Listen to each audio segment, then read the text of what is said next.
Muito bem, só para concluir, o Salmo 89 é um salmo extenso, né? A primeira parte você encontra no vídeo anterior, que nós comentamos Salmo 87, 88, e agora estamos no 89.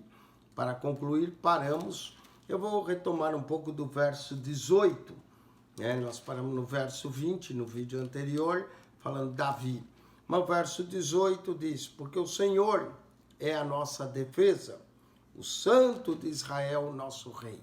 Apesar que o Santo de Israel, nosso rei, vai mencionar também Davi como escolhido de Deus. O Santo de Israel é mencionado no Salmo de número 71, verso 22, no Salmo 78, verso 41, e no Salmo 89, verso 18. Também o Santo de Israel, Deus é tratado como Santo de Israel em Jeremias, capítulo 50, verso 29, e Jeremias 51, 5. Essa maneira de identificar Deus como Santo de Israel também ocorre 25 vezes no livro do profeta Isaías, o Santo de Israel. 25 vezes no livro do profeta Isaías, acontece em Jeremias e é mencionado aqui no Salmo por Etam. O Salmo Santo de Israel. Verso 19. Então em visão falaste do teu santo e dissestes, socorri um que é esforçado, exaltei a um eleito do povo. Esse socorri que era esforçado e exaltado entre o eleito do povo foi a Davi, porque o verso 20 diz, achei a Davi meu servo, com meu santo óleo ungi. A unção que Davi recebeu por Samuel em 1 Samuel 16. Achei a Davi, meu servo. Davi é que é chamado de servo, com meu santo óleo, o óleo da unção, ungi, não é? Com ele a minha mão ficará firme e o meu braço fortalecerá. Nós, no outro vídeo, falávamos do braço de Deus, braço forte, né? O braço sustenta, protege, livra, guarda, espalha os inimigos, salva, carrega, fortalece. Tá vendo? O meu braço o fortalecerá. O inimigo não o importunará, nem o filho da perversidade o afligirá. Há muitos salmos Davi de angústia, quando perseguido, que ele clamou, pediu. Mas olha que promessa maravilhosa no Salmo 89, que o inimigo não o importunaria, nem o filho da perversidade o afligiria. Deus é quem livra o seu servo a Davi. E eu derribarei os seus inimigos perante a sua face e ferirei os que o aborreceram, ou aborrecem.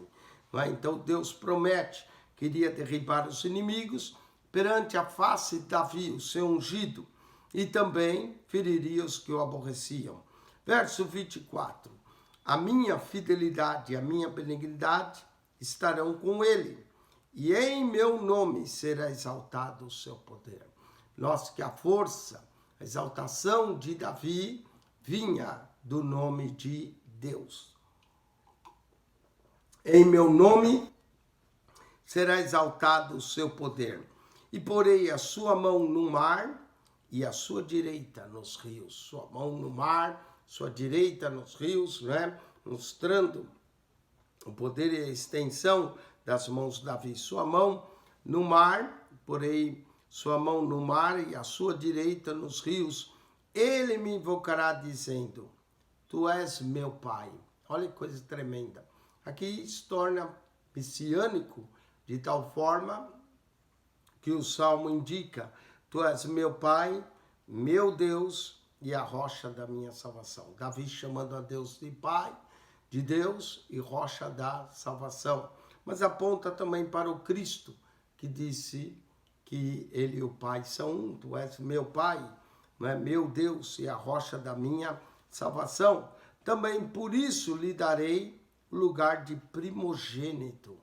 Né? Lugar de primogênito, ou seja, a herança do primogênito. O primogênito era escolhido por Deus, separado desde a morte dos primogênitos no Egito. Israel também era chamado meu primogênito. Também por isso lhe darei o lugar de primogênito, a bênção da primogenitura. Falo-ei mais elevado do que os reis da terra.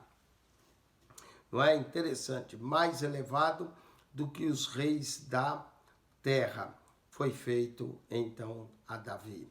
A minha benignidade lhe guardarei para sempre, e o meu conserto lhe será firme.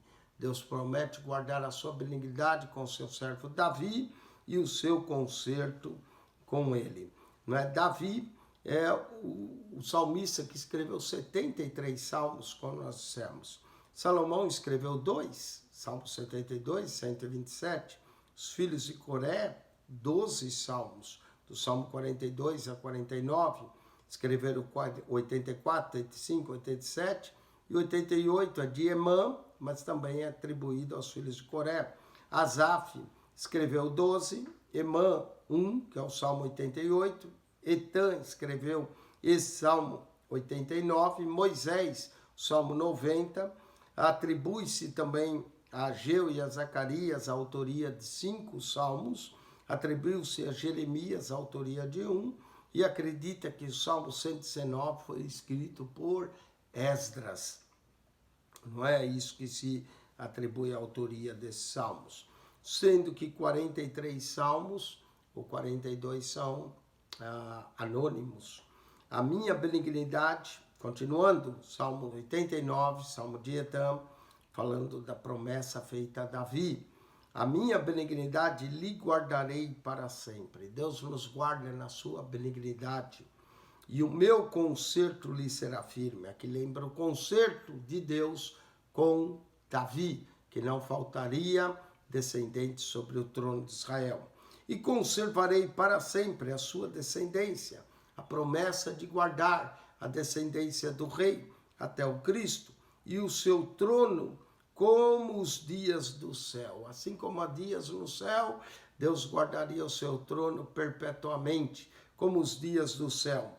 Se os seus filhos deixarem a minha lei e não andarem nos meus juízos, agora falando dos filhos de Davi, se eles me deixar a minha lei e não andarem nos meus juízos, se profanarem os meus preceitos e não guardarem os meus mandamentos, então visitarei com vara a sua transgressão e a sua iniquidade com açoites. Deus não vai abandonar o povo, mas diz que se eles não guardaram, se esqueceram Deus os visitaria com a vara da correção e a sua transgressão e a sua iniquidade com açoites. Mas olha o verso 33, a fidelidade de Deus. Mas não retirarei totalmente dele a minha benignidade, nem faltarei a minha fidelidade. É isso que Paulo diz. Ainda que nós sejamos infiéis, Deus permanece fiel, porque ele não pode negar-se a si mesmo. Olha que promessa da fidelidade, como é grande de Deus. Por isso que é aquela canção, a tua fidelidade é grande, Senhor. Mesmo que os filhos deixem, ele diz que açoitaria, que os corrigiria com a vara, mas que não retiraria dele a sua benignidade, nem faltaria a sua fidelidade. Deus é fiel no seu conserto. Mesmo que nós somos infiéis, Deus permanece fiel. Verso 34, não quebrarei o meu conserto, não alterarei o que saiu dos meus lábios. Esse é o Deus que não volta atrás, que vela para cumprir a sua palavra. Não quebrarei o meu conserto, não tornarei atrás, não alterarei o que saiu dos meus lábios. Uma vez jurei por minha santidade e não mentirei a Davi. Deus não pode mentir, Deus é verdadeiro, Deus é fiel. Uma vez jurei por minha santidade e não mentirei a Davi. Essa é a natureza da fidelidade de Deus. Ela é perfeita, ela é infalível, ela é eterna, ela é completa, ela é grande, ela é inalterável, ela é estável, né? Mesmo que nós somos infiéis, Deus permanece fiel, porque ele não pode negar a ele mesmo. Verso 36, a sua descendência durará para sempre, e o seu trono será como o sol perante mim.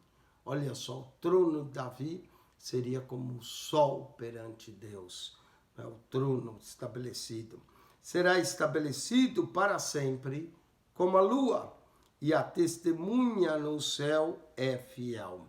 Interessante, aqui nos fala de duas testemunhas, não é? Como no Apocalipse 11.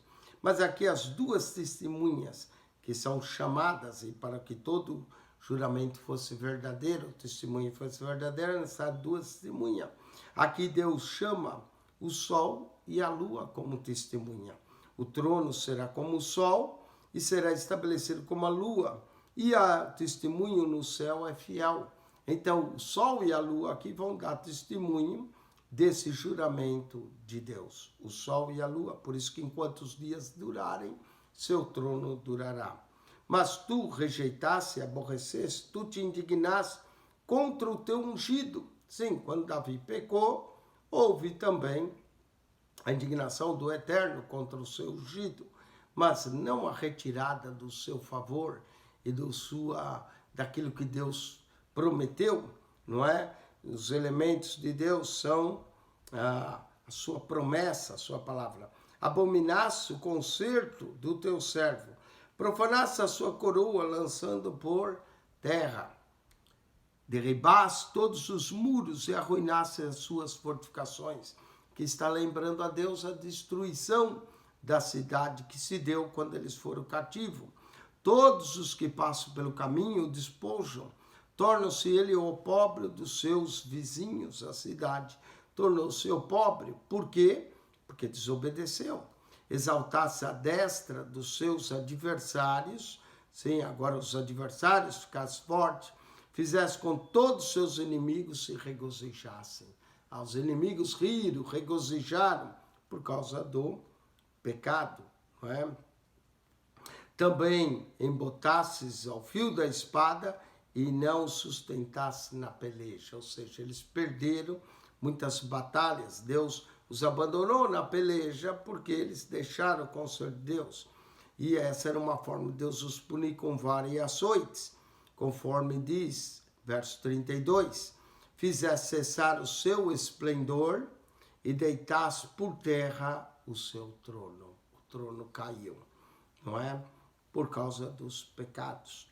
Abreviasses os dias da sua mocidade, cobrisse-os de vergonha, sela, que é um sela, né? Um silêncio, ou a próxima nota com elevação. Até quando, Senhor? Pergunta.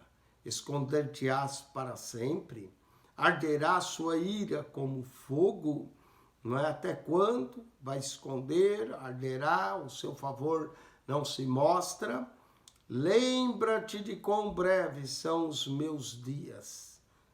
Meus dias são breves, irão se acabar. Lembra, por que criarias debalde todos os filhos dos homens? E aqui vem de novo. Que é o homem que há, que viva e não veja a morte? Verso 48 é tremendo. Que é o homem que há, que viva e não veja a morte? Todos veremos a morte. Hebreus diz, ao homem está determinado a morrer uma só vez, vindo depois disso o juízo. Que é o homem que viva e não veja a morte?